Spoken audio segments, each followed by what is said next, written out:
जानिए क्या थी कर्ण, घटोत्कच, विदुर और संजय की अंतिम इच्छा।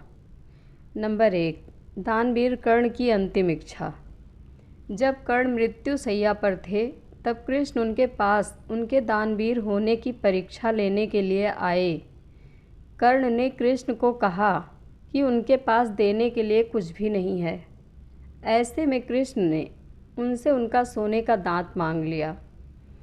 कर्ण ने अपने समीप पड़े पत्थर को उठाया और उससे अपना दांत तोड़कर कृष्ण को दे दिया।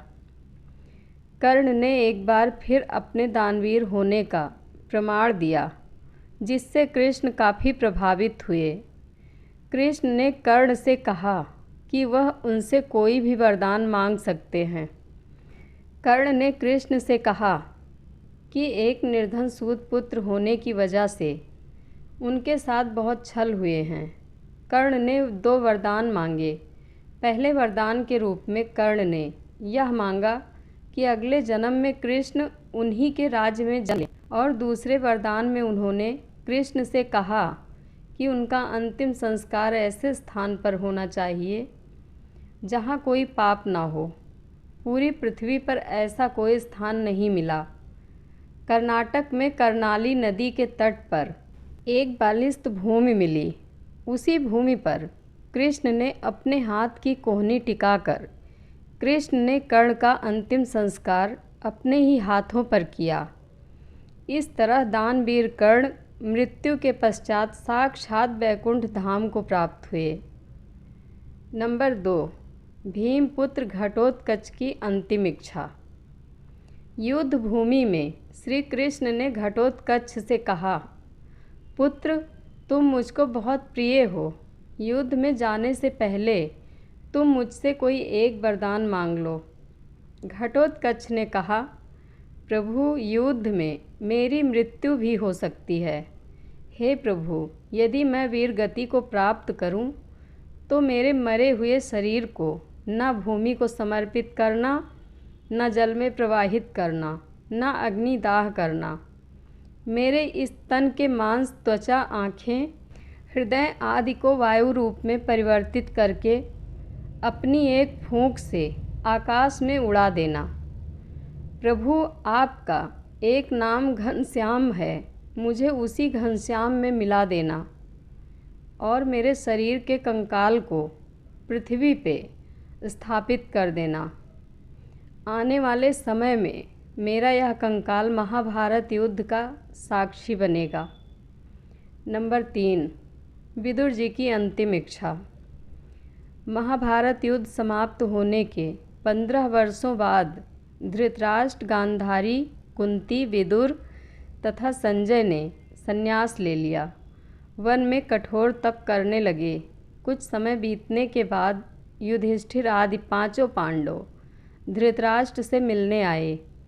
युधिष्ठिर विदुर जी से मिलने के लिए उनके पास आए। युधिष्ठिर को देखते ही विदुर जी के प्राण शरीर छोड़कर युधिष्ठिर में समाहित हो गए। युधिष्ठिर ने सोचा, क्या हो गया? मन ही मन श्री कृष्ण को याद किया। श्री कृष्ण प्रकट हुए और युधिष्ठिर से बोले, विदुर जी धर्मराज के अवतार थे और तुम स्वयं धर्मराज हो, इसलिए विदुर के प्राण तुम में समाहित हो गए। लेकिन अब मैं विदुर जी को दिया हुआ वरदान, उनकी अंतिम इच्छा पूरी करूँगा। युधिष्ठिर बोले, प्रभु, पहले विदुर काका का अंतिम संस्कार आप अपने हाथों से कर दो।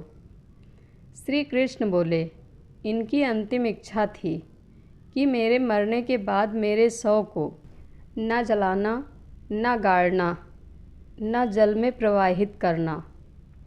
मेरे शव को सुदर्शन चक्र का रूप प्रदान करके धरा पे स्थापित कर देना। हे युधिष्ठिर, आज मैं उनकी अंतिम इच्छा पूरी करके विदुर जी को सुदर्शन का रूप देकर यहीं स्थापित करूँगा। श्री कृष्ण ने विदुर को सुदर्शन का रूप देके वहीं स्थापित कर दिया। नंबर 4, संजय की अंतिम इच्छा। महाभारत युद्ध के पश्चात अनेक वर्षों तक संजय युधिष्ठिर के राज्य में रहे। इसके पश्चात धृतराष्ट्र, गांधारी और कुंती के साथ उन्होंने भी संन्यास ले लिया। बाद में धृतराष्ट्र की मृत्यु के बाद वह हिमालय चले गए, जहाँ से वह फिर कभी नहीं लौटे। हिमालय पर संजय ने भगवान कृष्ण का कठिन तप किया। तप से प्रसन्न होकर कृष्ण भगवान प्रकट हुए और संजय से बोले, हे संजय, तुम्हारी तपस्या से मैं बहुत खुश हूँ। आज जो चाहे वो मुझसे मांग लो। संजय श्री कृष्ण से बोले, प्रभु, महाभारत युद्ध में मैंने अधर्म का साथ दिया, इसलिए मुझे आप पाहन पत्थर बना दो, और जब तक आपका पुनः धरती पे अवतार ना हो तब तक इसी हिमालय पर पाहन रूप में आपकी भक्ति करता रहूं। भगवान श्री कृष्ण ने संजय को अपने शालिग्राम रूप में परिवर्तित करके हिमालय पर स्थापित कर दिया। जय श्री कृष्णा। कथा अच्छी लगे तो कमेंट बॉक्स में अपनी राय ज़रूर दें। धन्यवाद।